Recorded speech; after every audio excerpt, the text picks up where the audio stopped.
Well, thank you for joining us today for the Greater Sedona Chamber's Community Pulse. Some of you may know who have been in the area for some time that we've held these in the past. I'm really looking forward to having them on a regular basis. We're looking at twice a year starting next year.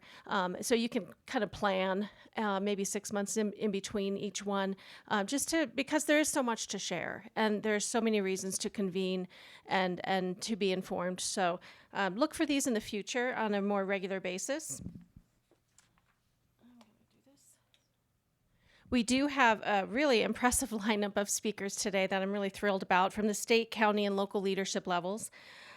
We held a city council and mayoral candidate forum a few months back, had an opportunity to hear from the candidates at that level, but we didn't have a chance to really talk with the county, those running for the county. So we have today candidates Lori Drake and Nikki Check representing Yavapai County Supervisor positions for District 3. We did try to get, just for your knowledge, Coconino County, we had one who was willing to come down, but then we couldn't get the other. We wanted to make sure we either had all candidates just for a fair platform, but that didn't quite happen on the Coconino side. But maybe in the future, we'll get that elected official in place for another event. But nonetheless, we've got Nikki and Lori with us today. This isn't a candidate forum moderated environment. It's really more just an opportunity for them to speak. So we're excited to have you join us. And then we do have Jason Stevens from ADOT coming to speak. We have Anette Spickard, our local city manager, Robert Weber from Annette's office, our transit administrator and the hard worker behind all of the Sedona Shuttle work and the Sedona Shuttle Connect. And then I'll share a little bit about what the chamber's been up to as well.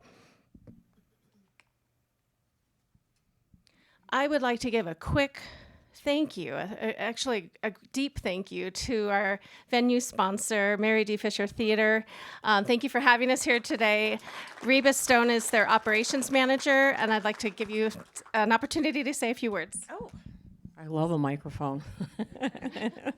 My name is Reba Stone. I am the operations manager. I manage our screeners. I manage the events. I manage and coordinate all the volunteers, which we couldn't do this without. You can tell I work for a nonprofit because the list goes on and on and on. And when I'm not busy, I come over and haul garbage out of the theater. So thank you for being here. We get real excited. I have to brag just a moment, and then I'll give up the microphone. Before I do anything, if you haven't been to the theater, to your left and down the hallway is the restrooms. The restrooms, it's too early in the morning for me. And of course, you saw the donuts and the coffee coming in, so feel free to move around. We made it into Movie Maker magazine this year, which is an honor to make it in there once in a year. In the spring, we were voted top 20 destination festivals in the world out of 15,000 festivals globally. So, and to top it off, last month they put us back in there for a fun one. We are the top 25 coolest festival to attend. So, but talking about all that global information is fun, but this is what we really, really love. Because at our heart, we're a community theater. And when the community shows up to dispense information, get together for gatherings, we love this. So thank you for coming. We are so excited to have you. Have a good day. Thank you very much. Reba and Pat Schweiss and team are just an amazing community partner. So thank you again, Reba. I'd also like to give acknowledgement to APS, our event sponsor. Mackenzie Rogers from APS is on our board. She wasn't able to make it today, but she did ask that I share the following. At APS, our promise to our customers is that we will do what is right for the people and prosperity of the state, which is exactly why we support organizations like the Sedona Chamber and events like this one that brings the community together. I appreciate being part of the board in such a vibrant community and look forward to continuing to provide clean, affordable, and reliable energy to Sedona and the entire Verde Valley. Many thanks to APS for their continued partnership. So this year has been a pretty remarkable year in the Chamber, in part due to the fact that we are celebrating our 75th birthday. Yes, we've been around 75 years. Very proud to be part of the community and in the community for these many, many, many years. I'd like to take just a couple moments before I do start with the presenters to share a few highlights of the good work done by my amazing staff members, many of whom are here today. This past year, the Chamber created over 50 business events, programs, and workshops for our members. We are strategic with our event programming to provide something for everyone, from networking to education to collaboration and advocacy. We worked diligently this past year to support our membership of over 750 businesses, and we developed and launched the Greater Sedona Business Improvement District, which essentially is a consortium of currently 14 properties, hotel properties or lodging properties, who have the Chamber working for them to represent and promote their businesses. The bid, as we call it for short, is expanding to other types of businesses. So if you do have any questions for me, I'm happy to help you and answer those after the program. We, of course, love to market. That kind of is our background. So we still have great talent and staff in-house to help our businesses promote themselves. And so we have tools and platforms such as the Visit Sedona website, as well as our associated channels through our newsletters and our social media platforms that really do assist our businesses to get the best exposure possible. And then we're keeping it local as well. So there's, of course, we're in a tourism town, so we do have the majority of our members being tourism based. But for those who focus and need that resident support, we of course are doing our best to make sure that the money is spread throughout the community as well, and helping our local businesses to promote themselves locally and shop and dine and play locally for the residents. We did, in partnership with the City of Sedona, have set another contract to continue operations for the Visitor Center in Uptown on Forest Road. The Visitor Center continues to be very busy. We're around 600 visitors coming through our doors a day. And as you can see here, volunteer hours donated is nearly 6,000 hours by completion of last fiscal year. So we're really hopping up at the Visitor Center, and there is a lot of discussion right now about the future and how to enhance it. So it's an exciting time. So as I mentioned before, we did have the candidate forum in the past, but I'm excited now to offer an opportunity to our county level leadership to come and say a few words, starting with Nikki Check. Nikki, if you'd like to come on up. Take the stage. Thank you. Thanks everybody for being here. And so my name is Nikki Check, and I'm running for Yavapai County Supervisor. I won a race in July, which is a little bit confusing to people that there's still yet another race to run. So I prevailed in the Democratic primary July 30th against incumbent Donna Michaels, and have a general election coming up November 5th. And so Lori Drake's my opponent. You'll get to hear from both of us and hopefully think of some questions as well. So just a little bit about me. I was born and raised here in Yavapai County in Prescott. I spent my teenage years in Chino Valley, graduated from Prescott High School, Yavapai College, Prescott College. I pretty much took advantage of every educational opportunity within the county. I studied agriculture. So I became a soil nerd and never anticipated sticking around. However, I made it to Jerome for a summer to fix up an old stagecoach stop that was built in 1860 and got a phone call from the wine industry needing help in the fields. And so I began my 13-year career in the wine industry with about the most romantic job possible, hand-hoeing Bermuda grass in Cornville. So I'm a hard worker. I spent 5 years working as a vineyard manager for Merkin Vineyards. During that time, I started teaching one class a week at Yavapai College as one of their founding instructors. In 2012, we went full-time with the college. I became the founding director of the Southwest Wine Center at Yavapai College, which was a really wonderful opportunity to, cultivate a common vision in the community, and I'm really proud of that work. During that time, there were a couple of openings on the Jerome Town Council, and I got a couple of knocks on my door of neighbors asking if I would be willing to be appointed to the Jerome Town Council. And I had never really envisioned politics in my career path. So I said no, I think twice, before I got the third knock on my door and realized that they must see something in me, in my capacity to be a leader. And I'm really thankful that I stepped into that opportunity. I was appointed to the Jerome Town Council in 2011 and received the most votes in the race in 2012, which meant I got to be appointed mayor. It was a really wonderful opportunity to truly understand the public service aspect of leadership. It was the best volunteer night job I could hope for. So, in addition, 2012 was a great year for me. I also had the opportunity to attend the Flynn Brown Civic Leadership Academy, which was an academy that was founded really to help address the issue of polarization in Arizona, the legislature and Arizona politics, and get ahead of that curve. So that was an opportunity. They put Republicans and Democrats in the same room, and every weekend we would have an opportunity to learn about a different topic. It was a wonderful, wonderful opportunity, and I still have many friendships from that organization, which is still going strong.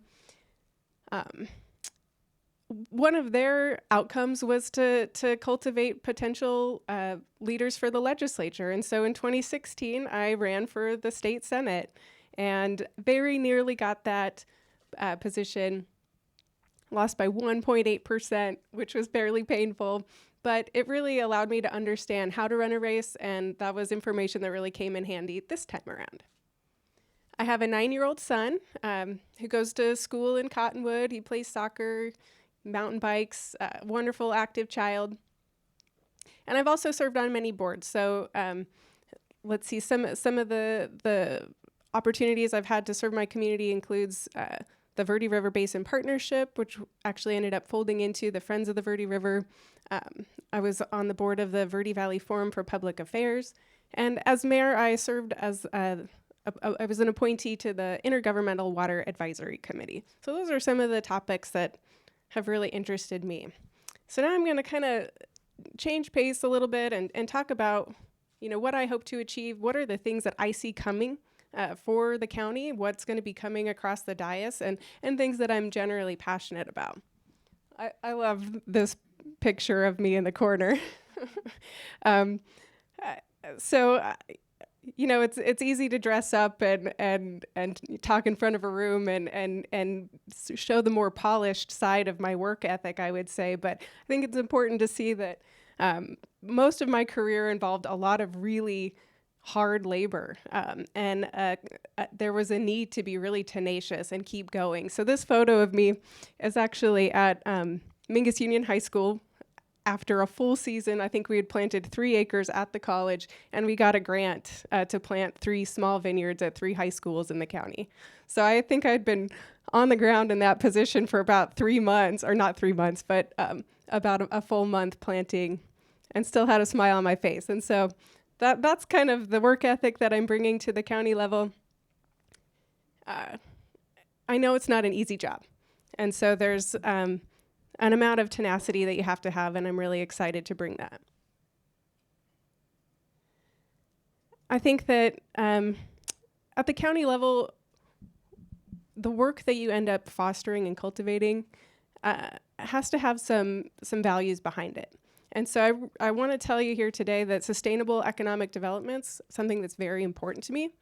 I realize that it's pretty easy to be against things, and come out in opposition to things, but it's actually fairly difficult to be for something, to see something through, to start something. And that's something that I'm very aware of as a potential supervisor. that there's going to be criticism for almost anything that comes across the dais. And it's important for me to have the courage to stand up for something that's really going to serve our communities. I see a lot of opportunity with sustainable economic development that way, and certainly within local agriculture. I think food security is really important for our county, and that's going to be an important topic when we come to dealing with water policy, making sure that agriculture still has a place in our water future, and so that's something that's pretty important to me. So I think water is one of the defining issues in this race. You'll get to hear from Lori in a little bit. If you go to my website, electnickycheck.com, there's a video that goes a little bit more in depth on this topic. There was a forum hosted by CWAG, the Citizens Water Advocacy Group. I think acronyms get a little funny sometimes. But if that's a topic that interests you, I encourage you to go and check that out and watch it a little bit more and hear a little bit more in depth. Some of my vision. When I was mayor, I was on the Water Advisory Committee, and in 2014, that committee got disbanded. And I was very disappointed in that because I felt like we were actually on the cusp of understanding hydrologically the water systems in Yavapai County, specifically the water systems that are tied into the Verde River. And a lot of it has to do with the Big Chino Aquifer, so north of Chino Valley. And I think that what happened then was that there wasn't a lot of pressure, really, from the governor, from the water department, to actually make progress on the issue of water policy. And I see that that's really changed. Our governor's being very proactive about water. ADWR is really looking at Yavapai County at what's going to happen. For those of you who don't know, Prescott's got an AMA, which is an active management area. So it's actually one of the few areas that the Department of Water Resources does have some management impact onto. The rest of the county is not managed in an AMA, so the state water department really is not super involved. But Prescott AMA was supposed to come into safe yield by 2025, which is right around the corner, and that's not going to happen. And so at this point, you have what I see is a lot of pressure, to make some positive decisions about our water future. And if we're not actively making solutions, I feel like it's going to be coming from the top down at this point. So I'm hoping that pressure will really help create some positive momentum forward and some reasons to navigate our conflicts between our communities so that we can move forward with a vision that's nuanced to our regional needs and not a top-down approach, which I think is likely to happen if we don't make progress on this issue. So the county is suggesting reconvening the Water Advisory Committee. I'm in full support of that. I'd like to see a position funded to coordinate that, and that would include coordinating, all the mayors of the municipalities, and including also the legislative, our legislators and congressmen and all of that. So,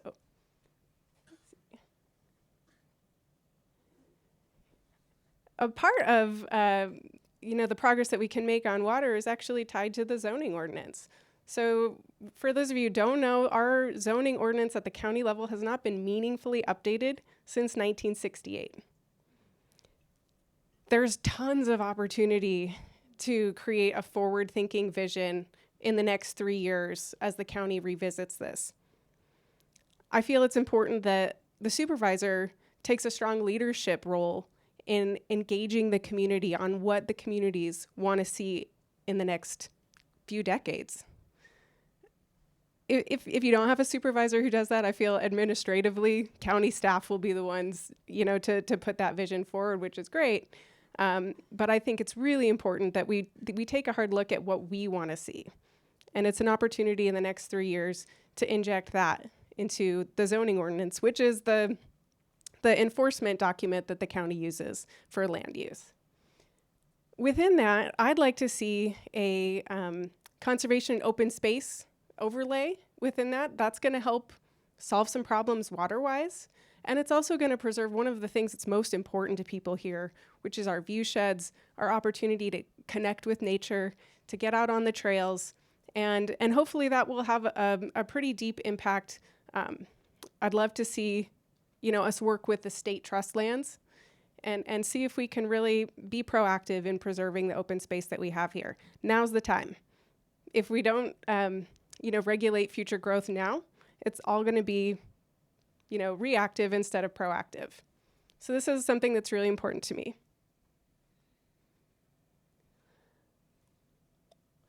The other thing is really prioritizing the Big Chino Aquifer for open space. There's been some great movement forward there. The Yavapai Ranch, which is checkerboard private land and forest land, it's the largest holding of private land in the county, just got 1,800 acres put into conservation easement in the last couple of weeks. I'd like to see more of that. And we have the capacity to really guide that process. It's exciting. Transportation planning. I'm excited to hear a little bit more from Robert later. This is something that is definitely going to impact the Sedona community. And again, I'm a very process-oriented individual, and I'm excited that we'll be able to take a good look at the breadth of opportunities that both the county and the city of Sedona have to address some of the traffic issues. I know the city's been very, very proactive. The view that I take is I don't want to insert myself. It's not going to be my vision going forward on how to solve these problems, but it's so important to really take the time, connect with the community, and see if we can find those nuanced shifts that can really make life better here. I'm proud to have my endorsements. I guess I sometimes don't always mention them, so I made a slide just to show that I have a good body of people, individuals who are excited to work with me in elected positions. I love Chip Davis actually was one to encourage me to run. He held this position for a number of years and made some really great progress on behalf of District 3. Also have the endorsement of former Supervisor Randy Garrison, and a couple of others that aren't up here, so check out my website. And I hope to have some questions from the audience. Thanks, guys.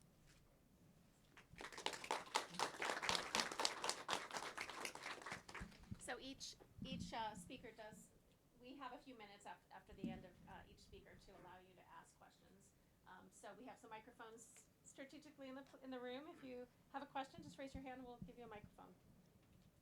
Any questions for Nikki?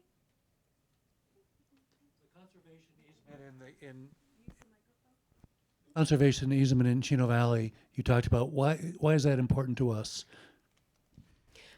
So there's different viewpoints on how the Big Chino Aquifer is connected to the Verde River, but I believe hydrologically the Big Chino Aquifer is very directly related to the flows in the Upper Verde, and that portion of the river is threatened. I think it's about 8 CFS away from going dry in the driest part of the year. So it's a focus for many conservation organizations and for people who are really paying attention to the hydrology there. That impacts the potential growth of Prescott and Prescott Valley, who are relying on that water potentially for future growth.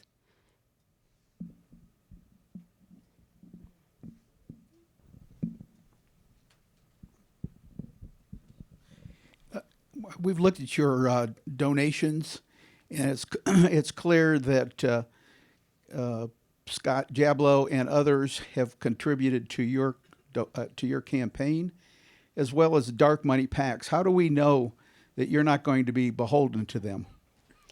I think I have 2 PACs that have given to me. One is Democrats of the Red Rocks, and the other is Arizona List, an organization that backs pro-choice Democratic women.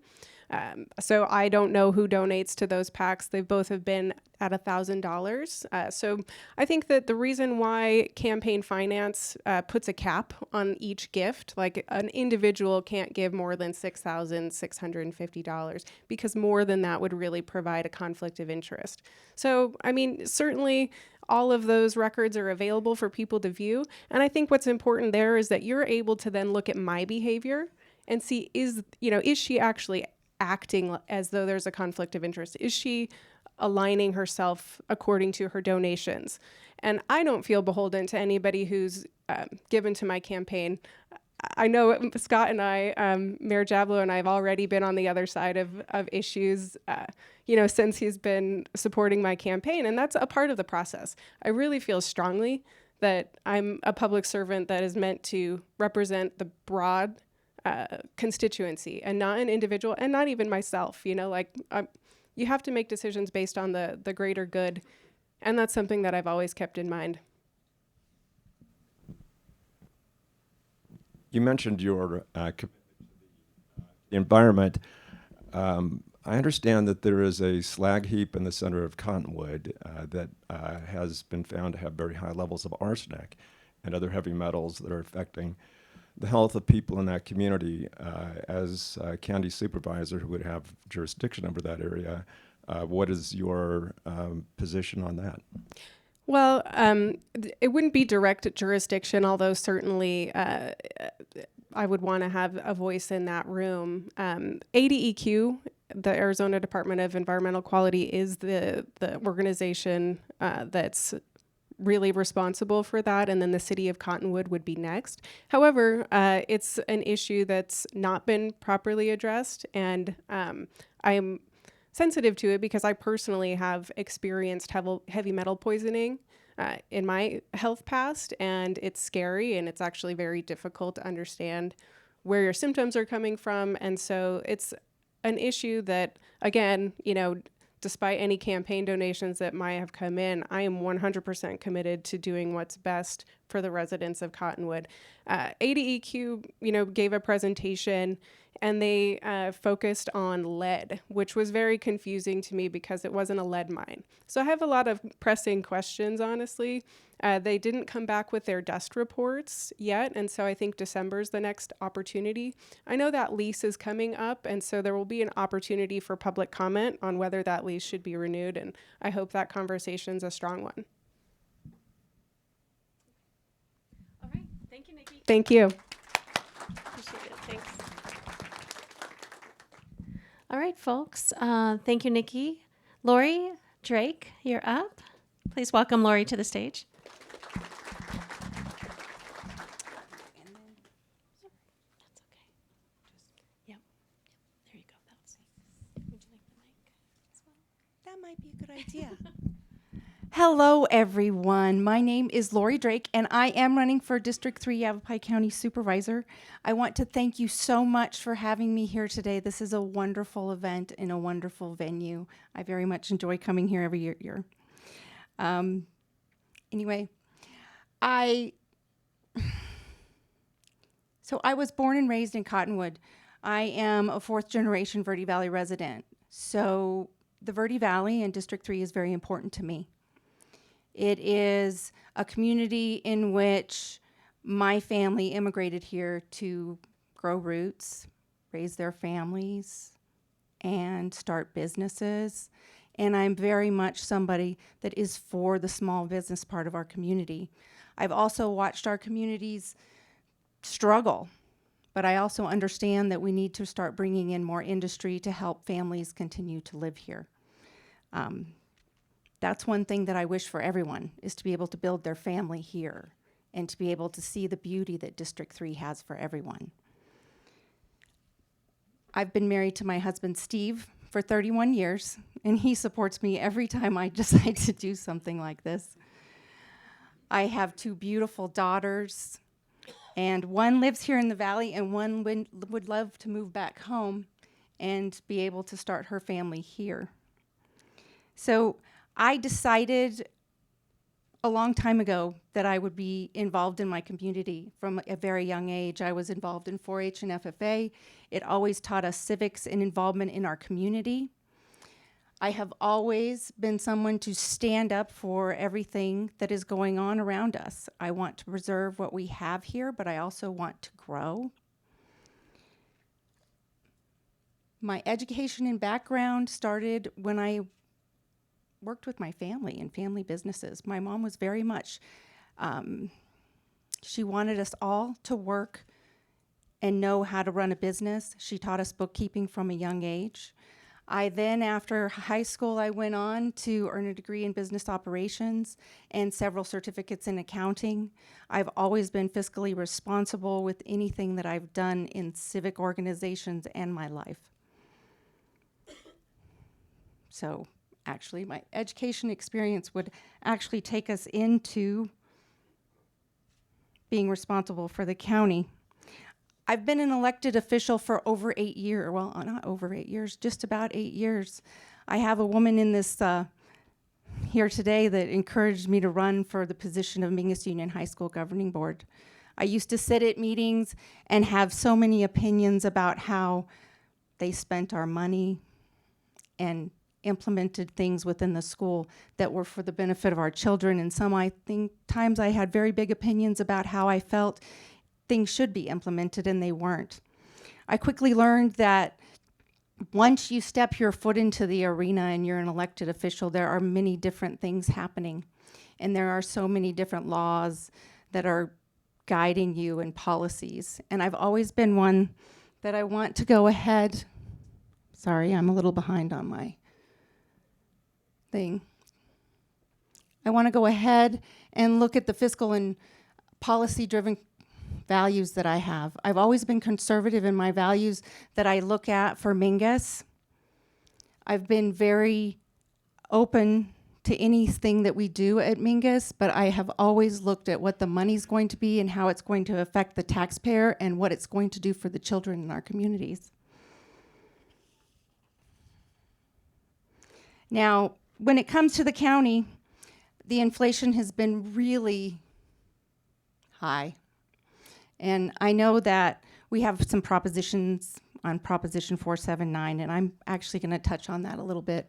We do have some maintenance and operations in our county and within our district that have not been taken care of because of those things. So I want you to understand that when you're dealing with the expenditure limit within the county, you want to make sure that you're able to spend the money that you're collecting in taxes for the benefit of the citizens in the community. Because in District 3, we want to see some tangible evidence for the taxes that we pay within our community. And I do understand and realize that there are many things that happen throughout the entire county, and it kind of comes around in a circle of projects that happen. We have not had many projects happening in District 3 recently, and I am a strong advocate for bringing that tax money over here and taking care of business in District 3. Protecting our natural resources and preserving open spaces. I am a 4-H and FFA kind of girl. I grew up in that area of life, and I can tell you that I very much believe that we need to preserve our open spaces while we grow, that we need to look at the best option to grow. I very much want to be able to provide for the community, for the small businesses, for the industry that can come here, and the families that want to build a life here and grow roots. I also want to make sure that we have a wonderful rural lifestyle. I've been out on many farm and ranch tours, and there are many conservation districts within these areas that do protect these farms and ranches and give them the ability to grow and protect the natural resources that help them to. I do oppose water metering and measurement on private property. I also am someone that understands that our farmers and ranchers and us living here in the rural areas of Yavapai County, we are the original conservationists. And when you move here, we definitely learn we need to conserve our resources for the future. I know that there is much issues in water and metering, and I have been very grateful that I've gotten to work on a project with the Conservation District and with the Friends of the Verde River in creating a area that would recharge, that creates recharge efforts for the water runoff. And I think that's something that we need to start looking at a little more, because as we start to control water and see its use and how we're using it, we want to make sure that we're ensuring that we're preparing for the future and recharging our aquifers as we go on. So, Throughout my 8 years on Mingus, I've always been committed to being transparent and having communication with the citizens. I know that it's really easy to stand there and talk about, this is our policy, this is statute, this is what the law is, and this is what we're going to do. But we should always be talking to the community, be seeing what's best for the community and the citizens, and seeing what they need and what they're looking for as a representative for them. I realize that sometimes it's easy to walk away from the transparency and shut the door, but I am not one that has done that. I have always been open to communication and letting people know what is going on in everything that we do. I am an advocate for public safety. I look at public safety and I think, wow, we've got a lot of things going on in rural Arizona. If you haven't paid attention to the amount of drugs coming across our border and into our county, that is a huge safety concern, especially for me as a school board member. I look at what's affecting our children. This is affecting our children, our families, our communities, our citizens at a very base level of just safety and concern for their health and well-being. And we need to start looking at those things. So I intend to support public safety. I know we have some new substations going in, which does help in response time, especially in VOC is one of the areas where they would like to have a better response time. That does help with some of the issues happening with your short-term rentals over here. And hopefully that helps a little more in your fire safety when it comes to creating a localized consolidation dispatched hub. All right.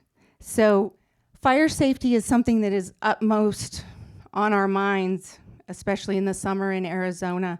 We do need to start concentrating on fire breaks. We should start concentrating on looking at where these situations and issues would happen. And I do believe that working with public safety is something to look at. So I actually do believe, and I have been a city official, or not a Mingus official, and I have had people ask me to do particular things when they've endorsed me for my runs. And I can tell you that I have found that the best people I have worked with have been our senators and our representatives within Mingus. They have helped us to provide a better education for our children, even though it is still difficult in rural Arizona.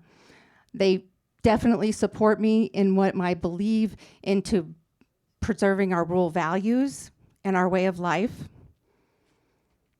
They look at local control as something that should be for us. And I very much believe in local control. I can tell you that was the biggest heartbreak of mine when I got on a school board and realized that it's not local control, it's state control and federal control.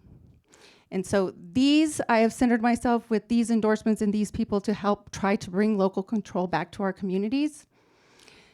I know that I have said I am the Republican in the race. I am. I'm not your typical Republican. I do work with everyone. I do believe we should be working with everyone. We are to work for the citizens. I am here to represent you, the citizens. With that, I thank you so much for your time today, and I appreciate being able to speak in front of you.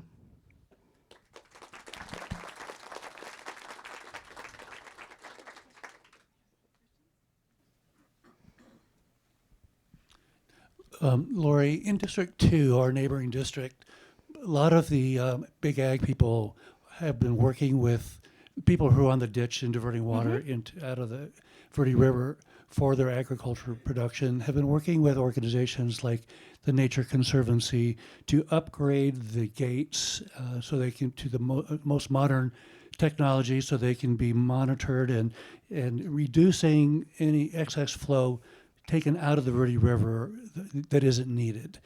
In District 3, that hasn't happened very much. And so my question to you is, would you be working with the ditch bosses in District 3 to encourage them to upgrade those diversion gates and bring in technology so that we reduce the amount of water being taken out of the Verde River unnecessarily? I think that's a fabulous idea. I actually spent yesterday morning on a farm tour in District 2, and I'm very impressed with how they conserve water and their low water usage for their crops and everything else. I also know that you do have a ranch out here that's starting to work with the Nature Conservancy. Working with the ditch, that would be something that I would like to. My family does actually have ditch property, and it is something that I like to see conserve and upgrade and for the betterment. My family did upgrade to a lower flow type of irrigation system. That was prime in 1990s, but I do understand that there are more systems available and more coordination with the conservation. So yes, absolutely. Hi, Lori. Hi. I'd like to thank you and Nikki for being here today. It's nice to hear from the candidates directly, and I wish there was standing room only in here. You started out by saying you would support small businesses. You support small business. As an owner of 3 here in Sedona, can you share with me and everyone else how, as a county supervisor, you would be able to support small businesses here? Thank you. So I do believe that we need to shed a light on the people in our communities that move here to build a life. And those are our small businesses. I would like to look at incentives for small businesses to stay here and to stay open. I know that the Chamber of Commerce works very closely with the small businesses. That's how my family was. We worked very closely with the Chamber of Commerce to try and bring in business. But I do understand with the county, it would be nice if small businesses received an incentive for growth and to be able to preserve their small business, grow, maybe expand. I believe that it's important we support you.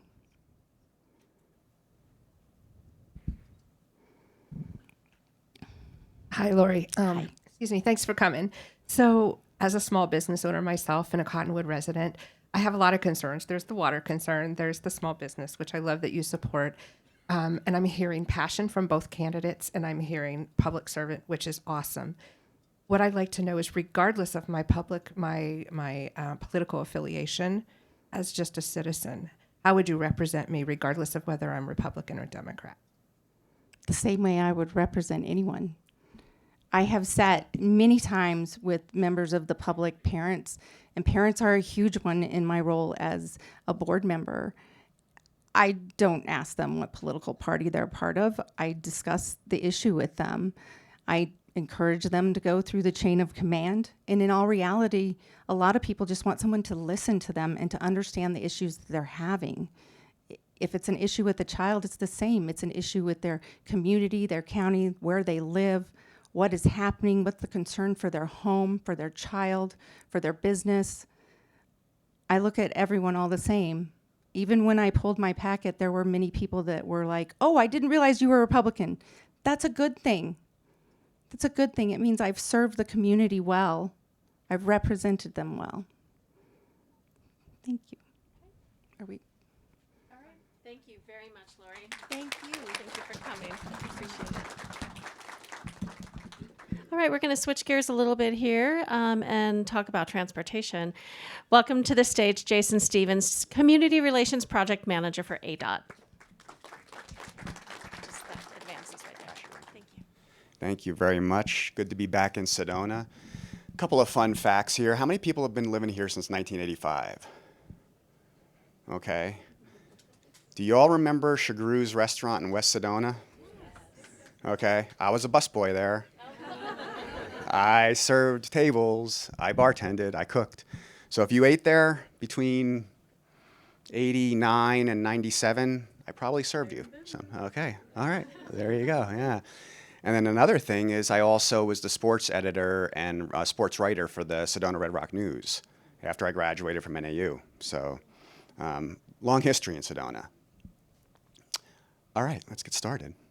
Oh, that's not me. Okay, we'll talk a little bit today about transportation here in the Verde Valley area. This picture is from the, how many remember that little project we had in the Oak Creek Canyon? Little project, yeah, down there. That's the new bridge. Hasn't been painted yet. I'll get a nice, pretty picture when we send out our completion notice. They're actually hoping to complete this project finally tomorrow. They'll finish staining and painting and seating, and we'll see. But everybody who's on the list for that project will receive an email and a couple of nice little pictures there of the new facility.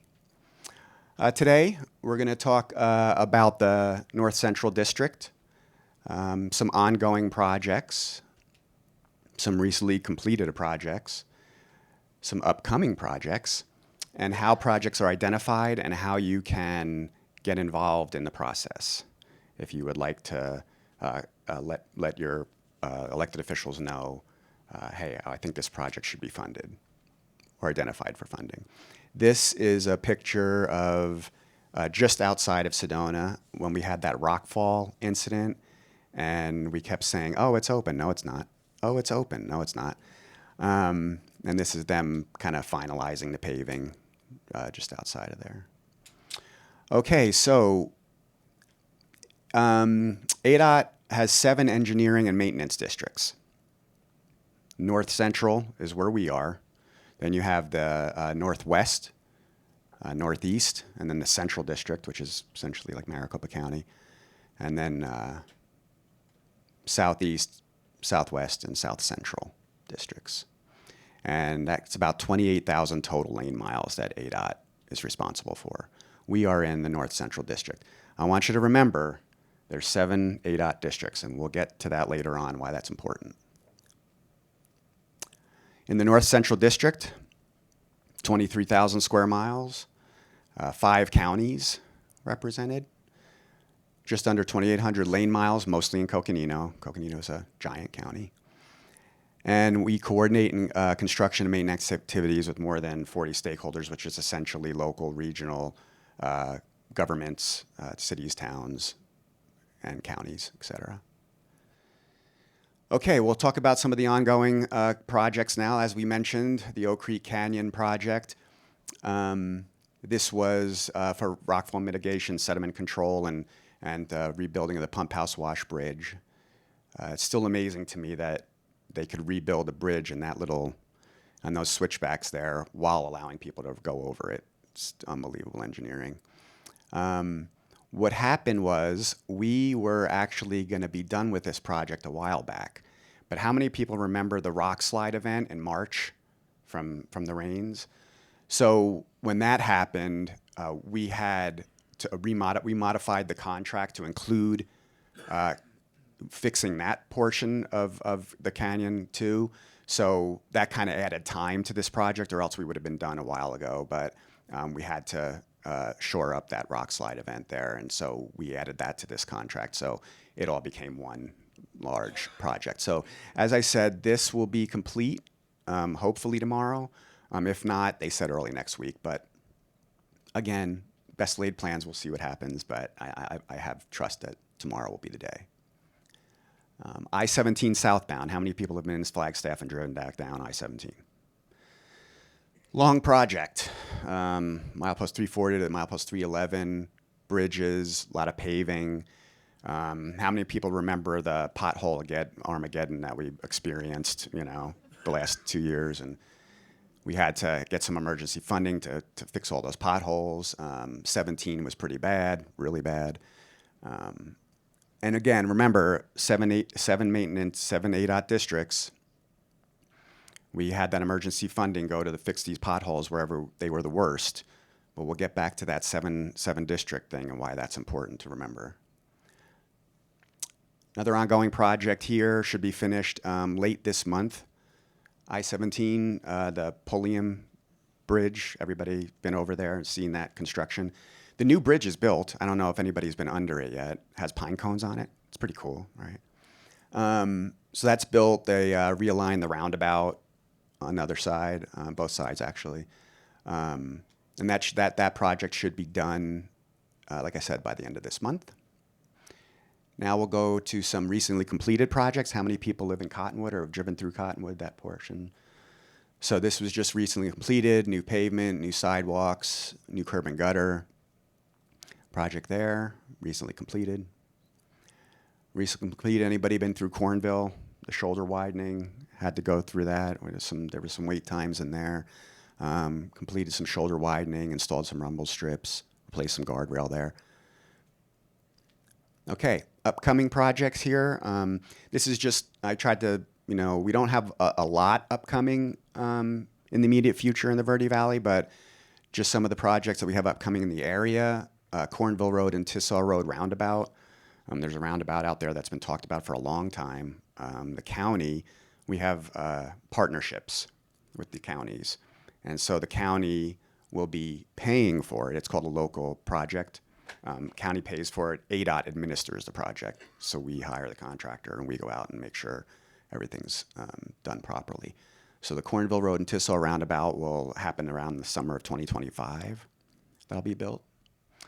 We have a guardrail, 89A guardrail replacement, so we'll be back in the canyon next year. Right where the pump house wash bridge is, in that switchback area, we're replacing about 3 miles of guardrail through there, from milepost 387 to 390 in that area. 89A and Page Springs Road intersection improvements, so improving the left and right turns coming out of that Page Springs Road onto 89A. And then I-17 and 179 traffic interchange improvements. That's really only on the southbound deck of the bridge, essentially redoing that southbound deck of that bridge. Anybody here from the Village of Oak Creek or Big Park Community Council, or anybody know about Big Park? Anyway, there was some incidents. I remember, I don't know if anybody's aware of the incident with the truck going through the stop sign. And so Big Park reached out, Community Council reached out to us, and we completed a road safety assessment, an RSA, a road safety assessment in that area. And so the results of that are coming, and then whatever comes out of that, there will be some recommendations. And we know Big Park really wants a stop sign prior to getting on southbound I-17 there to stop people before, just in case a truck comes through. So we'll be looking at that. How projects are identified. So ADOT technical and subject matter staff identify needs. These can be a lot of different people at ADOT. Projects are prioritized and ranked, and then they're made part of this planning to programming process, which has a lot. It's very in depth and has a lot going on with it.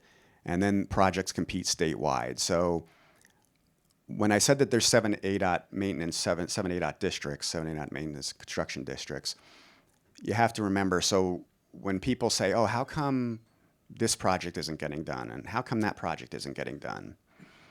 Well, each of those districts submit projects. So in North Central District, we would submit 100 projects. South Central might submit, 75. Central District could submit, 200. And out of those projects, they all go into a bin, and then they get ranked and funded. There's different categories of projects: expansion, preservation, modernization, and bridges. Out of those 4 categories, only about 10% or less of all the projects that get submitted get actual funding. So these projects have to compete statewide. So when you're looking at a project in your local area and you're saying, wow, this road's really bad, how come it's not being funded? That's why. Very limited funds. Only about, like I said, 10% or less get funded out of all the projects. So for example, there was 180 preservation projects submitted throughout all the districts, and 15 got funding. So we're hurting on the funding side. How to provide input. A lot of people wondering, hey, how can I, make my voice heard? How can I let, the Arizona State Transportation Board know that my road needs fixing? We update our program annually. The public comment period is May through June. May through June. May through June. So the Arizona State Transportation Board has meetings around the state. You can attend those virtually or in person, and you can speak directly to the State Transportation Board, and that's where all of the projects are approved. So if you really want, there's a project that you really have, you really think needs to get done, go to the State Transportation Board, let them know. That's where you want to do that. And you can stay informed through azdot.gov, North Central construction projects. You can go there. Statewide, obviously, AZ511, the most up-to-date, real-time information. State Transportation Board website. There's my cell phone, my work cell phone. You can call or text me anytime. I'm available on the weekends, etc. And then contact North Central District if you'd like. But just call me. It's easier. Text me. I'm around. Okay. That's about it, and I'm happy to take questions. Any questions for Jason? Yes, ma'am. What's the definition of a preservation project?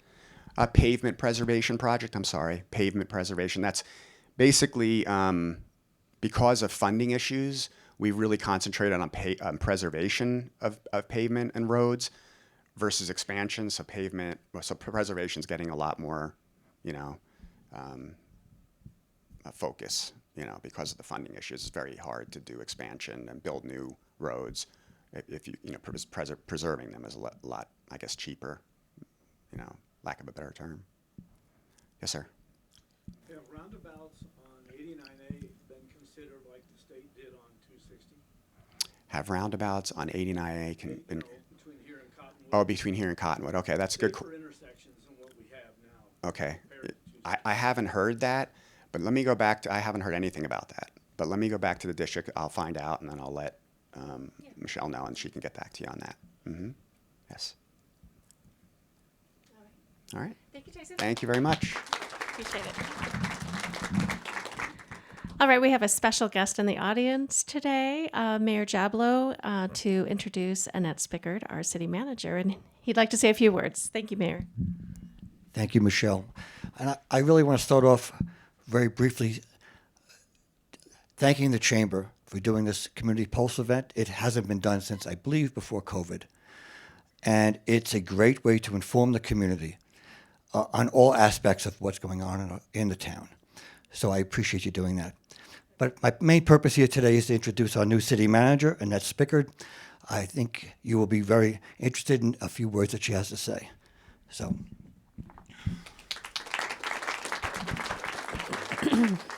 Thank you, Mayor. Good morning, everyone. How's everyone doing today? Do you need to stand up and stretch for a second? It's been sitting through a lot of presentations already. I will touch on a few things. One will be a short introduction to me. I've been here 6 months as of yesterday.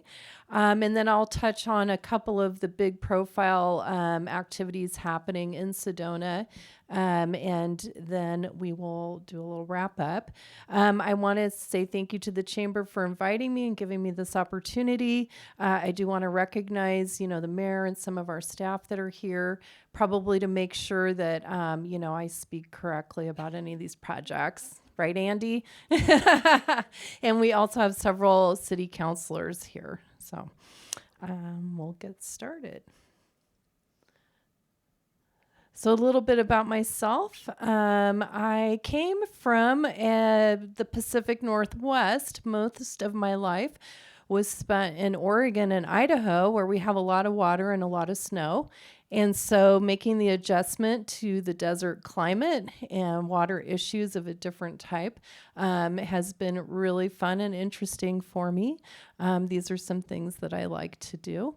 The bottom right picture is a picture I took from my office window when I was the city manager of McCall, Idaho. A very beautiful place, and you can see the ski hill there. And the one to the left is on the actual ski hill. I've been in public service for a little over, I think, 30 years now. Makes me feel really old. My background and training have been in finance and public policy, but as I've traveled my career path from both a county and city government level, I've had the great opportunity to be a community development director, a public works director, a city manager, a county assessor, and a number of other things. So I'm very happy to bring to the Sedona community a kind of a breadth of experience on a lot of different systems and functions that are provided by local government. And I really enjoy serving the public. I think it's a wonderful profession. And in this profession, you get the opportunity to be able to choose where you would like to work. It could be anywhere in the country because many cities have city manager form of government, like Sedona. So why Sedona? Why did I come here from beautiful Idaho?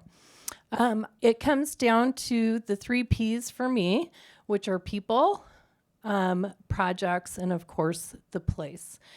And I have been very happy here. In terms of the people, it has been very welcoming. I've met a number of you already. Some of you I haven't had a chance to meet yet. But everyone that I have run into has extended a warm welcome, giving me tours, telling me all about their Sedona story and how they came to live here. Our staff is amazing. Really hardworking and definitely experts in their field. So we're very fortunate to have that. And the folks that serve on our council are very committed and dedicated to this community. And lastly, in terms of people, something that folks in my profession really appreciate is that people are engaged here, super passionate, super involved. They want to be a part of the solution. They want to be a part of the decision making. And that is really a strength of Sedona, because it's hard to work in a community if people don't care. So here people care, and I really appreciate that. Projects, which we'll touch on a few here in a minute, but Sedona is very fortunate to have the resources to do a lot of really wonderful projects to benefit the community. That's not the case everywhere. So that's a definite positive. And of course, you can't deny it's a special place, very unique, our surroundings, the environment around us, and we should all feel so grateful to be able to live and work here, I think. It's a wonderful, wonderful location. So I'm going to touch on just a couple of big initiatives, like I said, just kind of scratch the surface of a couple of updates, and then happy to take questions. As you know, the city and the chamber have gone through a couple of years of transformation regarding tourism services. The city has launched the tourism program before I got here, and they have a tourism advisory board. They meet every month. Please, if you're interested in that topic, either attend the meetings, but they're also recorded if you want to watch and see what they're discussing. We have a new tourism manager, Andrew Grossman, that joined us in 2024. He's been very active out in the tourism business community, getting engaged with people. We have new destination marketing campaigns that have been created. We have a new 2-year work program, and we're getting ready to launch the next marketing campaign. And we are working closely with the chamber and continue to work on how all of this is going to fit together in the future. And so I'm very excited to meet, however, the new leadership of the chamber. But I want to specifically, before I move off this, because I don't want to forget, I want to thank Michelle, because she was one of the first people to reach out to me when I took this job, and immediately took me out into the community and had me meet a bunch of people, show me different things. And she's just been super kind and very generous with her time with me, and I really appreciate it. So that is where we are at with tourism. And we did just have a presentation yesterday to the Lodging Council. And again, we're working in partnership and collaboration with that council, the chamber, and on tourism.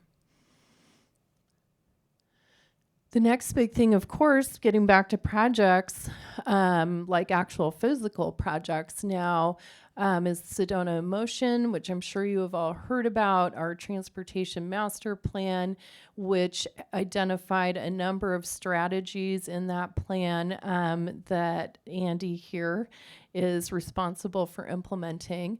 But quickly, I have some notes here to give you some updates. I can read my notes here. Come on. Okay, of course, this isn't going to cooperate. So one of the big strategies was focused in Uptown. Those lane improvements have been completed. We continue to educate people on how to zipper merge and all of these things to try to make the traffic flow smoother, because as you all know, we get a lot of traffic. We are under construction with the new parking garage, and we expect all that excavation work to be done here shortly. And that is slated to be completed in 2026, correct, Andy? We have completed the pedestrian undercrossing of Oak Creek, which is the bottom center picture there you can see with the two women walking underneath. And to the right of that is the mosaic that was laid at the corner, which includes some glow-in-the-dark moonstones. So if you go down at night, it's that whole mosaic is glowing, which is pretty cool. We have, of course, Forest Road, which has been a major project of the city, and frankly is one of the things that I thought was very interesting. That a city would build a brand new road. It's something that doesn't happen very often, but it will be completed here soon, this spring of 25. Robert will talk to you about transit after me. And we continue to work on our connectivity projects with shared use pathways. Housing, we continue to make this a priority. I should be announcing today who our new housing manager is. This is the status of some of the housing projects that are underway right now. So we are committed to partnering with developers to create workforce housing. And then the last item I want to touch on is this Proposition 483. I can only give you the facts about this proposition. I can't advocate one way or the other how you should vote on it. So this is just to quickly give you information about that. As you know, the city bought the cultural park with the intention of using it for housing. While that planning process is underway, the council did approve the rezone of 5 acres of that parcel to allow overnight camping, to serve up to 40 cars of local workers who are sleeping in their cars, that they would be able to do that at this location. And it's funded by a grant from Arizona Department of Housing. Both the grant and the zoning designation end in June of 2026. So it's always been intended as a temporary project. And that after that ends, those folks would be able to apply for the workforce housing units that are being built. This shows the location of where that would occur. And the management of the program and the site supervision would be through the Verde Valley Homeless Coalition. We're voting on this on November 5th because the zone change was referred to the ballot through a citizen's signature petition. And quickly, a yes vote on Proposition 483 means that yes, you want the zone change to be upheld and the program to move forward. A no vote means that no, you do not want the zone change to occur and the program would not move forward. The actual ballot language is on the city clerk's website if you'd like to read the full measure. And then lastly, because we talked about the cultural park, I just want to let you know that we have just kicked off our master plan effort for what we're calling the Western Gateway property. Public input will be starting very shortly. You'll be receiving a mailer and all kinds of information on how you can weigh in, but the first workshop will be held in person on October 24th.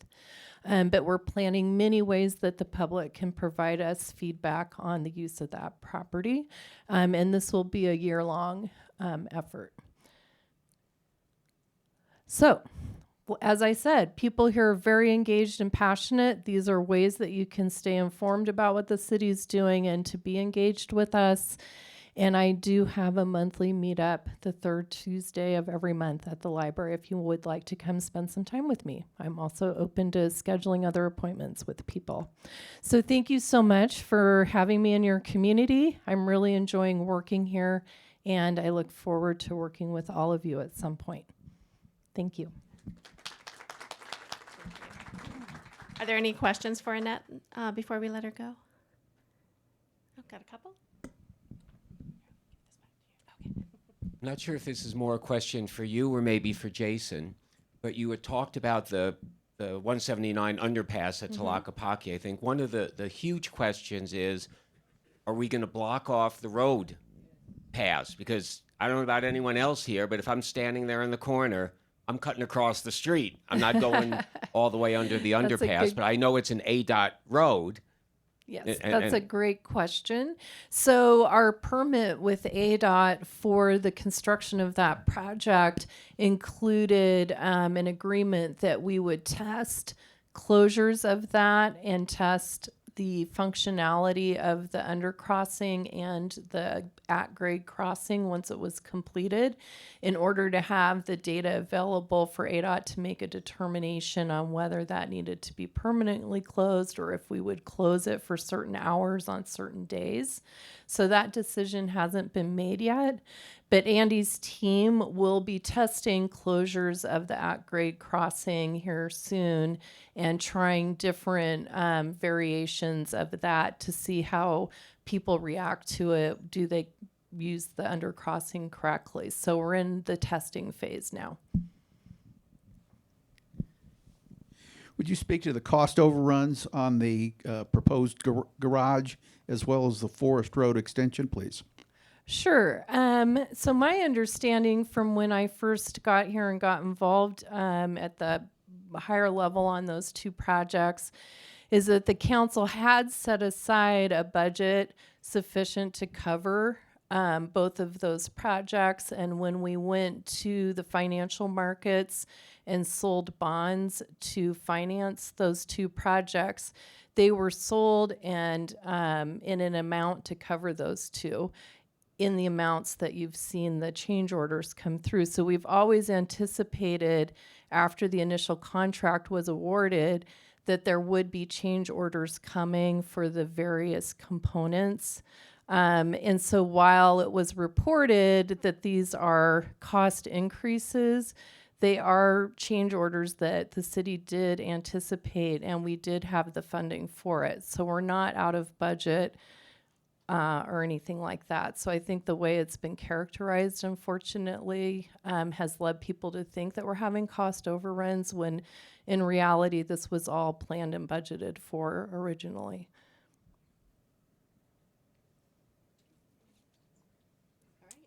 Okay, well, thanks again. Thanks very much, Annette. And you bring up a point. What we intend for this event is to have that line of communication open so that this is an opportunity for you to ask and an opportunity to get direct answers. So looking forward to continuing this. So next up is Robert Weber to talk about our local transit. Good morning. Thank you, Michelle, and thanks to the Chamber for having me back to the Community Pulse. A couple bullet points about me. I've been here in Sedona since 2021. I was recruited by the city out of California. I've got a background in public transit of just over 30 years. Formerly, I was the Chief Operating Officer for Monterey Salinas Transit. Our service area is approximately 1/5 the California coast, transporting over 5 million people a year. So coming to this project has been an eye-opener. Starting a transit system from scratch is not for the faint of heart, as I have learned, but I'm thoroughly enjoying it. And before I get into this too much, Roger's going to help me here. He's going to run a quick video to give you guys an update of where we are with the public transit Sedona system. is building a public transit system to protect our unique environment, relieve congestion during peak periods, and provide transportation options for residents and visitors. It began with Verde Shuttle, providing regular hop-on, hop-off bus service between Cottonwood, West Sedona, Uptown, and Hillside throughout the day, 7 days a week. The Verde Shuttle helps regional transportation in a couple of ways. It offers service around Sedona for just $1 and affordable service between Cottonwood and Sedona. My own employees use it and love it. Next, Sedona Shuttle offers free trailhead routes from several park and ride lots to reduce congestion at the most popular trailheads. The trailhead shuttles provide hundreds of thousands of trips annually. Since the shuttle started, our neighborhood has returned to normal. The trails are back to the calm, happy place they were in the past. There's less litter, there's less damage, there's less anger out on the trails. We're not worried about getting emergency vehicles in and out of the neighborhood anymore. We really couldn't be happier with how the shuttles worked out. And now, Sedona Shuttle Connect provides app-based rideshare transit that comes to you and takes you almost anywhere in Sedona for only $2. The Sedona Shuttle is a gift for you. If you don't want to drive, if you can't drive, ride the Sedona Shuttle. Enjoy your community. This is your chance. All of the city's transit vehicles are fully ADA accessible and can transport up to 2 mobility aids. The 3 shuttle services working together make Sedona a better place to live. We're seeing less congestion at our trailheads, reduced impact on the environment, and safe and easy transit options for residents, workers, and visitors. Verde Shuttle, Sedona Shuttle, and Sedona Shuttle Connect. 3 easy, eco-friendly ways to explore. Brought to you by the City of Sedona. Learn more at sedonashuttle.com. Okay. So, real quickly, what we're going to be talking about is the Sedona Shuttle Connect service. And I'll go into all of these checkpoints: the purpose, service hours, passenger fares, vehicle types, service area and dedicated stops, the customer-facing app, and advanced bookings, and a little information about how the service accepts walk-ons. Just a quick update on the trailhead shuttles, where we're at as of close of last fiscal. We're about just over 760,000 boardings. We're over 800,000 as of today. We hope to be at 1 million by the end of the fiscal year. We'll see. But there was a 13% increase in those boardings from last fiscal year. So the service is growing year by year. Okay, Sedona Shuttle Connect. Its purpose: this new service, as the video said, is an app-based demand response shared ride curb-to-curb service. That's quite a mouthful. So what's different about this service than a taxi or an Uber or a Lyft is passengers can expect to share rides with other passengers that are leaving, perhaps the same general area of their origin, and their destination is within the same general area. But the main focus is to provide an alternative shared ride transportation option for residents, workers, and visitors, to try to get some of these cars, these single occupancy vehicles, off the road and offer an alternative to that. So the service connects to Uptown, West Sedona, to Lakapaki, and importantly, it connects to the Trailhead Shuttle park and rides, and also it connects to the Verde Shuttle, which you saw in the video.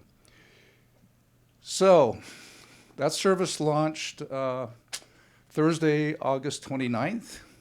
And because it runs Thursday through Sunday, last Sunday was its 25th day of operation. And we are 2 passengers short of our first 1,000 passengers. So can I get a couple volunteers from the audience? There's one. Okay. Yeah, so the service will be up and running tomorrow, so I encourage everybody to use it. You can go to the website and download the app, and we'll get into that here in a little bit. Service hours, as I stated, Thursday through Sunday, right now 6:30 a.m. to 6 p.m. We're running it in conjunction with the trailhead shuttles, those hours, those days, because our traffic studies show that is our most congested period for traffic in the city, typically is running Thursday through Sunday. And also there's some budget considerations there as well. We also run special holiday and during spring break. For example, we'll run extra hours Thanksgiving, Christmas week, that type of thing. But for the most part, this service will mirror the Trailhead Shuttle service. So when the Trailhead Shuttles are running, the Connect service is running.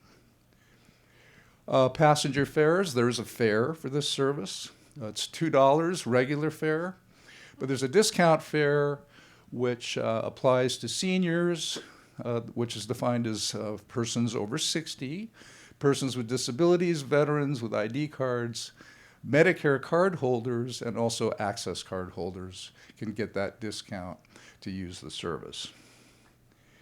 Passenger fares are handled two ways, through the digital app, which you can download from the website right onto your phone, where you can purchase passes, and they store digitally on your phone, and when you're ready to take your trip, you activate your pass and show it to the driver. It's on a timer.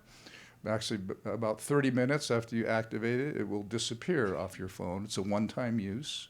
Or you can pay cash or coin on board the vehicle when you board. Vehicles themselves, these are 14 passenger smart buses. They have about 4 GPS transponders on them. We know where they are, we know where they've been, we know how fast they're going. We have full driver telemetry on board that we can recreate any situation. 8 cameras on board for security, the passenger security as well as the drivers. They're low floor, ADA accessible. They have 2 wheelchair positions. And we had to put the bike racks in the interior passenger cabin this time because the collision avoidance sensors, the manufacturers would not install exterior bike racks. But it seems to be working so far, but it is sharing the space within the passenger cabin. And of course, with our climate, we upgraded the AC on these units. This is the service area for the Sedona Shuttle Connect. It runs approximately 3/4 of a mile either side of 89A from O&B Way all the way to Cultural Park just past the high school. It's approximate 3/4 of a mile. We had to adjust the zone and continue to as the service, as we get more data to help guide some of those decisions. We've also had to, for 3 of our most congested areas, Uptown, the Gallery District, the Village Shopping Area, and Hillside, we established 3 dedicated stops for this. Normally the service provides curb-to-curb service anywhere in the service area. But for these areas, because they're so congested, we established stops where passengers can meet the vehicle or we will drop them off there. We're actually calling these connect points, and there's 3 of them. On Uptown, it's Jordan Way, just the far side of Mesquite, at Los Abregados Resort in the roundabout, which gives us access not only to the resort, but to the other area hotels and the shopping village, as well as the Hillside Shopping Center. So those are called connect points. And when you book it in the app, it'll actually say connect points. Got one more video here. Yeah, we should be okay. How to use the app with public transit options and ride-sharing capabilities. Search your phone's app store as directed by your college or organization. Otherwise, search for Transloc. Once you've installed the app, opt in for notifications and share your location so we can find transit services close to you. Select the agency or service provider you ride. Go to Agency Preferences at any time to change your agency, and notification selections. Now it's time to book a ride. Tap the bus-shaped icon labeled On Demand to see services in your area. The app's live interactive map will show service areas where you can request a ride. Select your pickup and drop-off locations at the top of the screen. If needed, adjust the pickup time in the passenger count. Your agency may also offer wheelchair or bicycle accommodations. Once you're done, tap Request Ride at the bottom of the screen. Login may be required depending on your selected agency. After you confirm your choices and location, your ride is booked. Head down to the Me tab at the bottom to view the details or cancel your ride. Now you're ready to hit the road. Happy travels! There's more information. There's more information on the website as to how to use that app, but that was just a quick intro. Moving on. So we have advanced bookings. You can book a ride 14 days in advance. That does not necessarily guarantee you a seat, but it does allow you to book 14 days in advance. And we do accept walk-ons, which is meant by, you haven't scheduled anything and you see a Connect vehicle, perhaps one of the grocery stores here, and you go, I don't really feel like walking home. You can walk on board, pay the fare, and the vehicle will take you to your destination, assuming it's in the service area. So that is about it that I had on this new service, and I'm happy to take any questions.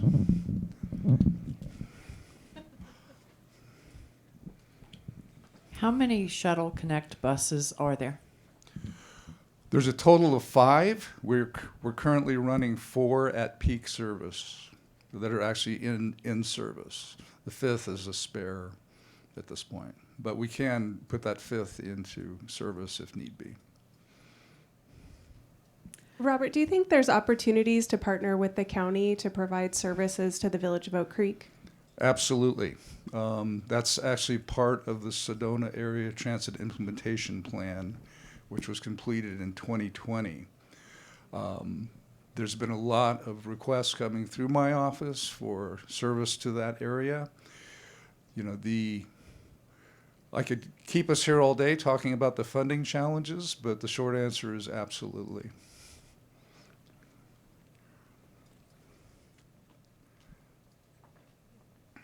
It's only been running a short time, so you might not have a lot of data, but if I wanted a ride now, I go on the app, I book the ride. What kind of time am I waiting for it to actually get to me? We're averaging 8 minutes. It's called wait time. And we're at 90% on-time compliance, and I kind of keep this as an internal thing. We don't put it in our published materials, but I'm happy to share it. We want the bus to you within 15 minutes. If it's over 15 minutes, we consider it late. Right now, it's averaging 8. Hello, I have 2 questions. Since you're the transit manager, basically, is a route to Flagstaff or the village in consideration? I know a lot of workers actually come from both those locations as well. No need for a real answer, but is it being considered somehow? Yeah, particularly with the VOC, as I just stated, it's mentioned in the Sedona Area Transit Implementation Plan and has been studied. We would like to extend services not only to the VOC but to the canyon, and with that we could perhaps arrange connections with Mountain Line. That's the Flagstaff line? Yeah. Great, sounds great. And then also, how is the shuttle service being funded or paid for? The one that's free, I guess. The trailhead shuttles? Correct. Yeah, that's currently being funded 100% by the city using its half-cent sales tax, transportation sales tax.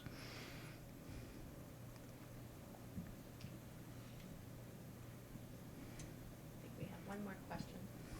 I'm curious in terms of the shuttle ending, the Shuttle Connect ending at 6 p.m. Is there any consideration to making that later for our guests that like to have dinner and drinks, or even I was thinking about, I'll use it to go watch the sunset at the airport because it's such a pain in the butt, right? And then oh, you can't use it to watch the sunset because it would be done to get home? I am already getting a lot of comments that way, and the nice thing about this service is it's scalable without a huge impact on the budget. So we can, as we get, remember we're 25 days into this, so we're just getting data, but we can potentially expand those hours by bringing in shifts later that we may not need earlier in the day. So just give us some time to dial that in, but absolutely that's being considered. Any other questions for Robert? All right. Thank you, sir. Thank you very much. All right, and absolutely feel free. Get up, grab some more coffee, donuts. We're in the home stretch. It's just me left. I'm happy to close out the program, but of course, feel comfortable to move around if you need to. So I shared a little bit about what the last 12, 15 months brought us and highlighted some of that. I'd like to share with you another aspect of what we're looking at moving forward. We spent about 6 months or so in a strategic planning process with the community, with our membership, of which we interviewed probably about 30 or so members at different levels of engagement. Our staff, our board, went through a full-fledged strategic planning process and landed with a 3-year plan about 4 months ago. So we're already halfway through, or a third of the way through it as we wrap up the calendar year 2024. We've got our marching orders for the next 2 years. And I just wanted to share a couple highlights of the priorities within that plan so you can know kind of what we're up to. So one of the things in looking forward was to establish a new vision statement. Our vision is to be an indispensable driving force behind the economic vitality and advancement of our region's businesses. Closer to near term or present day, and to help us march through our programs, our new mission statement of the Greater Sedona Chamber of Commerce and Tourism Bureau is to champion businesses and their interests through collaboration and development of strategic partnerships, maximization of membership value, promotion of our members and business community, and demonstration of organizational excellence. And so with that in mind, we have 4 strategic priorities, one of which is our being a little bit of a stronger lead in the voice of business. And a few programmatic examples of what that will look like is alliances with strategic alliances with regional partners to kind of amplify our voice, to, again, collaborate with those already in the space. An example of this would be the Arizona Lodging and Tourism Association, our statewide advocacy for tourism.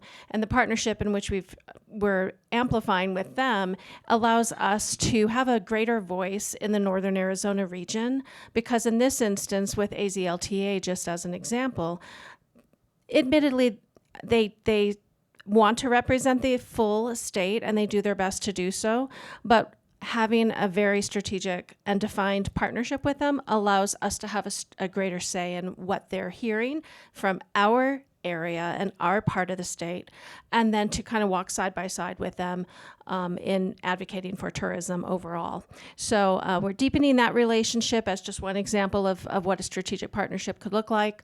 As I mentioned earlier, we did have a candidate forum. We are looking for more community forums. I would see this as a community forum, making sure that, again, open lines of communication are there, everyone is educated and informed, and then we're convening folks. I think that what's cool about, even though we have a small audience today, I think that not only are some of the residents in the room happy to hear what they've heard, but I believe some of those as our peers are happy to learn too, because there's so much going on all the time, and it's just hard to stay on top of everything. So our goal in this community forum is to do just that, to educate and inform. One of the other things I'm excited about with the Voice of Business priority is to develop a positions paper. Many chambers, some chambers tap into this space, some avoid it altogether, to be honest, but what we are looking to do is to identify the community issues, see what we can impact, and then get approval, of course, through our board and our working government affairs committee, and make sure that this is an area that we want to focus on for the coming year, and then actually publicly share what our positions are on various issues. And that will help us be strategic year over year over year in what we can lead on. And again, of course, it's what we can impact on. So we're always going to impact or advocate for what we can actually move forward. Ensuring financial stability. I mean, this is obviously, we want to stay here another 75 years and do the good work that we do for you all. And in doing so, though, we need to make sure that we can be financially sound and that our members are served to the best of our ability. As they do well, we do well. It's a very positive relationship. And so naturally, we want to look at things like expanding the bid. I mentioned earlier that the bid currently is lodging focused. It is a voluntary bid. I should add that. Many states and state legislation will either be for or against or allow bids to take place throughout their state. Arizona does not. So ours is a voluntary bid. It's not required that the hotels within a certain map or boundary have to participate. They're all stepping up and volunteering. There are many other businesses who are also saying, hey, we want to be part of this too. So we're looking at expanding the bid to other tourism-oriented business sectors within the region. Sponsorship opportunities. I mean, we have so many ways for our businesses to get exposure, and we really haven't leveraged that in the past. That it's going to be, again, both beneficial for both parties, and so we're putting together a really robust sponsorship program that our businesses can take advantage of in future years, starting with 2025. And then, of course, we're going to always look and see what we can do to best support our businesses by way of existing programs offered by a number of different organizations, such as REDC and Yavapai College and the Arizona Commerce Authority, folks like that who are already doing this work, where we're going to make sure that our members have access to that and are aware of that, but then also developing programs and events organically from our office to, again, help best support, educate, inform our businesses so that they can succeed. And then signature events. Stay tuned for more information on that. We have a couple signature events that we're excited to announce for next year. Again, sponsorship opportunities for those. Another strategic priority is boosting our community and your business. This is really all about promotion for the membership. We are looking at additional programs such as segmenting our consumer database, which is really hefty and hearty, of about 150,000 opted-in subscribers. So there's so much more we can do to reach those people and remind them about the various businesses that they can patronize when they come and visit Sedona. And then we're looking at rebranding the chamber. Oh my gosh, I'm excited about that one because it's long overdue. There's been always a lot of focus on the Tourism Bureau side of our work, and but I think definitely a website and overhaul and a rebranding of the organization overall is coming in another couple years. Storytelling campaigns, another marketing-oriented piece, and then the Chamber Community Guide. Many of you may be familiar with the Hometown Guide. That was one of 3 publications we would produce every year. That was kind of put on pause as we were transitioning, as Annette said, over the last couple years, but we're looking to go ahead and dig deeper into a community guide that will be beneficial for you all. So I'm excited about that one too. And then finally, nothing can be done unless our organization is in tip-top shape. And so organizational excellence kind of is the thread throughout all of it. And we are just making sure that our staff is motivated, that they are properly educated, that they continue through their professional development so that we can best serve you. Activating our volunteers and committees. I mean, we have this wonderful, I think the best way that we do this right now is through our visitor center and the wonderful, wonderful volunteers who support and do everything that they do for the visitor center.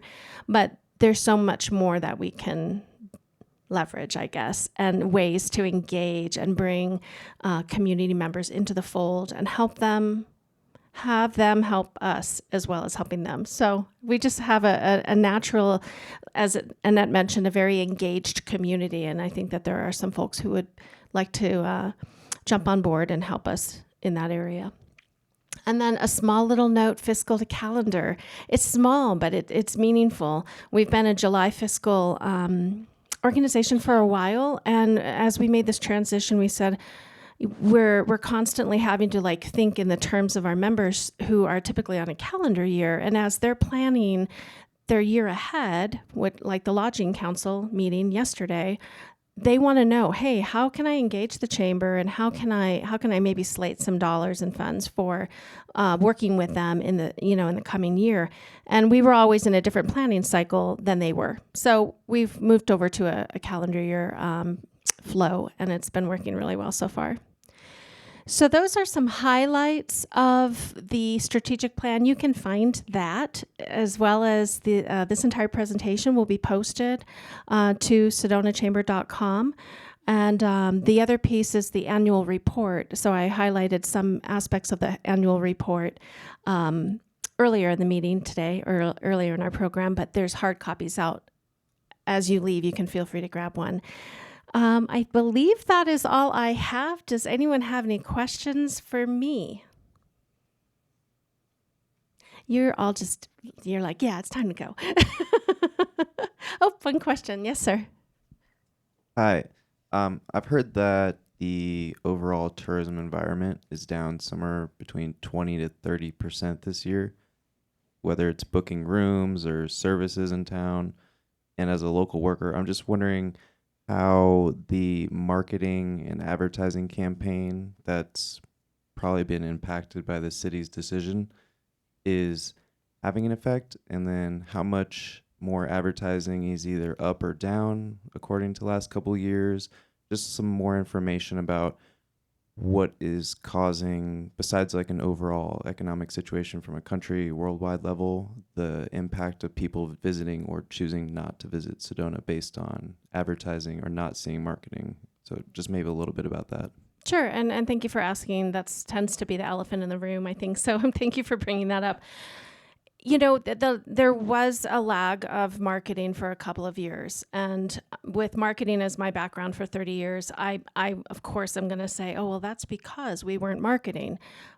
And I do believe that to some extent. I really, really do. Case studies show over and over that you pull out destination marketing case studies. State of Colorado went through it, and it took a long time for them to get up to where they needed to be again in terms of attracting visitors. Anyways, nonetheless, I do think there's something there, but I do think that it's a very layered situation, as you even referenced, with the economy and inflation and everything else. So I can tell you that right now, the city, I believe Annette shared that, that they're focused on getting the Sedona name out there again. They've done that since last winter, and they'll continue to do that as the destination marketing organization. How we kind of layer into that picture is we're continuing to focus on marketing the businesses. So that's kind of how we've seen the fit so far, is that the city is branding and marketing the destination at a high level, and then we're coming in and branding and or marketing the businesses right under that. That's been the fit so far. I think we are still working through some of the details because it is a fairly big transition, but that's where we're at right now. We are also marketing through the bid. So the hoteliers that are participating in that program, the Business Improvement District program, are marketing at the same time frames that the city is running their campaigns as well. So that's an additional kind of bump of exposure out in the outbound markets, such as Phoenix. That's where we marketed. But I know the city's also done a lot of other feeder markets of origin that they've been in, I think 6. So Annette's wanting to make a quick comment to add to this. Last night, the council received a report on how sales taxes and bed taxes are doing. And that was through June, so that doesn't cover the whole summer. But at that point, we were actually up over last year. So maybe within different parts of our local economy. Some did better and some did not, but we will have more data coming once we get all of the data from the state on sales taxes again in a couple of months, that we'll be able to see the real story from the summer. But from the preliminary data, it looks like spending was still up. It's just diving into that to find out what they were spending the money on, I suppose. So there could be segments within there that, like I said, some did better maybe than others. So we do have access to that. And so, yeah, stay tuned on the council meeting agenda when you see tax report. It sounds really boring, but it's actually very interesting. Yeah.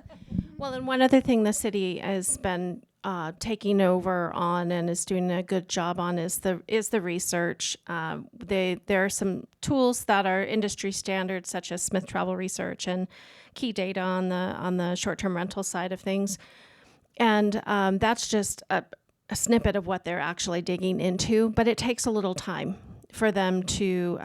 There's so much data, and I know that I'm saying the city is needing a benchmark to be able to say, okay, here's where we're at here. But the longer they continue down this path as the DMO with their research, the more they're going to be able to speak to this kind of story of where we at. Right now, it's overwhelming, really, the amount of data you guys have. It's incredible. So they're trying to identify and research and dig deeper and understand. But I can tell you that from my years at the Tourism Bureau, what was presented at the Lodging Council yesterday, and I shared this with the hoteliers in the room, is that it seems to be very similar to what we used to see in terms of the type of visitor that's coming. Although I am seeing someone that tends to stay a shorter amount of time and maybe spending a little less. But again, my research that I was looking at to gauge that was different than what the city's looking at. So it's apples to apples. So I know this sounds kind of fuzzy, but we're working through the transition, and I think that the longer the city has got their feet on the ground with the DMO, the stronger they'll be. So you're welcome. Anyone else? All right. Thank you very much for coming. Really appreciate you being here. Have a good rest of your day. Keep your eyes open for the next one scheduled, will probably be in the first quarter of next year. So I appreciate you all. Grab some donuts on your way out. Take them with you. Thank you. Have a good day.